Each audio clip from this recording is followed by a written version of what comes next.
এখন যে শারীরিক অবস্থা, সে অবস্থায় তাকে বিদেশে নেওয়ার মতো কোনো শারীরিক অবস্থা নেই। কোনো উন্নতি নেই। বিএনপি চেয়ারপারসন খালেদা জিয়ার শারীরিক অবস্থা অপরিবর্তিত রয়েছে বলে জানিয়েছেন দলটির সিনিয়র যুগ্ম মহাসচিব রুহুল কবির রিজভী। তার মানে যে কোনো সময় বড় কোনো দুঃসংবাদ আসতেও পারে। সবকিছুর জন্য প্রস্তুত থাকতে হচ্ছে দেশবাসীকে। তবে সব ছাপিয়ে সকলের মনে নতুন একটা প্রশ্ন জেগেছে।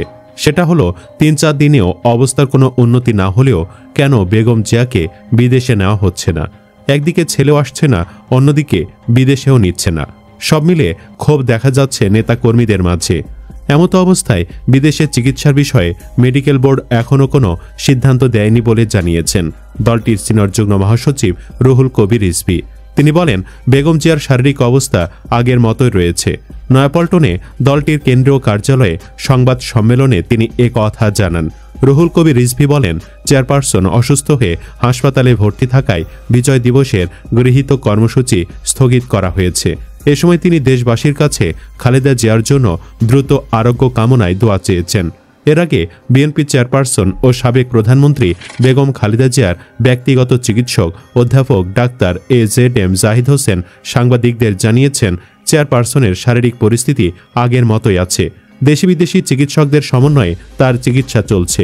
যুক্তরাজ্য, সৌদি আরব, সিঙ্গাপুর, চীন ও আমেরিকা সহ বিভিন্ন দেশের হাসপাতালের চিকিৎসকদের যৌথ আলাপ আলোচনার ভিত্তিতে এখানে খালেদা জিয়ার চিকিৎসা চলছে এবং অব্যাহত থাকবে।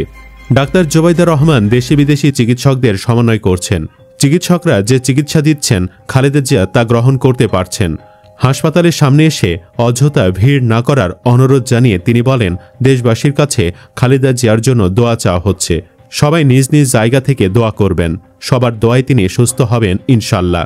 ৮০ বছর বয়সী খালেদা জিয়া দীর্ঘদিন ধরে হৃদরোগ, ডায়াবেটিস, আর্থ্রাইটিস, লিভার সিরোসিস, কিডনির জটিলতা সহ নানা শারীরিক জটিলতায় ভুগছেন। গত ২৩ নভেম্বর শ্বাসকষ্ট দেখা দিলে দ্রুত তাকে এভার কেয়ার হাসপাতালে নেওয়া হয়। তিনি এখন হাসপাতালের ক্রিটিক্যাল কেয়ার ইউনিটে রয়েছেন। খালেদা জিয়ার শারীরিক সুস্থতায় যখন গোটা দেশবাসী প্রার্থনা করছেন, তখন আন্তর্জাতিক সংবাদ মাধ্যমগুলোর শিরোনামেও উঠে এসেছেন তিনি।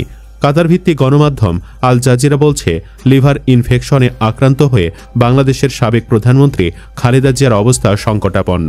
দ্রুত তার আরোগ্য কামনায় পরিবারের আকুতি।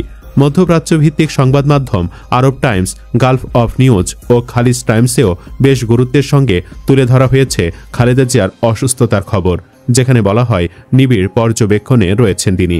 ভারতীয় সংবাদ মাধ্যম NDTV, Hindustan Times, ANI, the Hindu, Times of India সহ দেশটির প্রথম সারির অনেক গণমাধ্যমের খবরের শিরোনামে উঠে এসেছে আপসীন এ নেত্রীর অসুস্থতার খবর।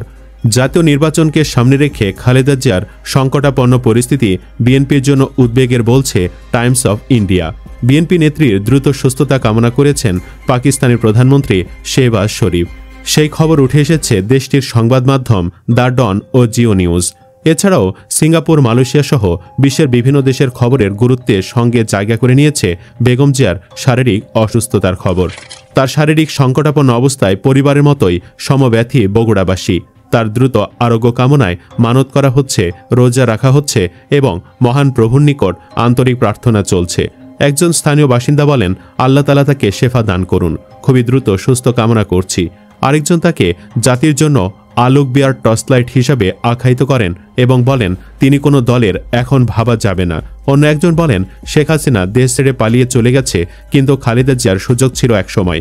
বলছে যে সে দেশে থাকবে এবং এই দেশ ছেড়ে যাবে না। দিনাজপুরের মেয়ে খালেদা খানম পুতুল, যিনি পরবর্তীতে বেগম খালেদা জিয়া নামে পরিচিত, ১৯৬০ সালে বগুড়ার গাবতলী উপজেলার বাগবাড়ি গ্রামের জিয়াউর রহমানের স্ত্রী হিসেবে আসেন। তখন জিয়াউর রহমান ছিলেন পাকিস্তান সেনাবাহিনীর ক্যাপ্টেন। ১৯৮১ সালে রাষ্ট্রপতি জিয়াউর রহমানের রাজনৈতিক হত্যাকাণ্ডের পর বেগম জিয়া দেশের ও দলের ক্রান্তিলগ্নে বিএনপির হাল ধরেন। ৮০ ও ৯০ দশকে স্বৈরাচার এরশাদ বিরোধী আন্দোলন সংগঠিত করে তিনি আস্থাশীল জাতীয় নেতা হিসেবে পরিচিতি লাভ করেন। ১৯৯১ সালে বগুড়া থেকে সংসদ সদস্য নির্বাচিত হওয়ার পর তিনি দেশের প্রথম নারী প্রধানমন্ত্রী এবং মুসলিম বিশ্বের দ্বিতীয় নারী প্রধানমন্ত্রী হিসাবে শপথ নেন। পরবর্তীতে তিনি আরও ২ মেয়াদে প্রধানমন্ত্রীর দায়িত্ব পালন করেন।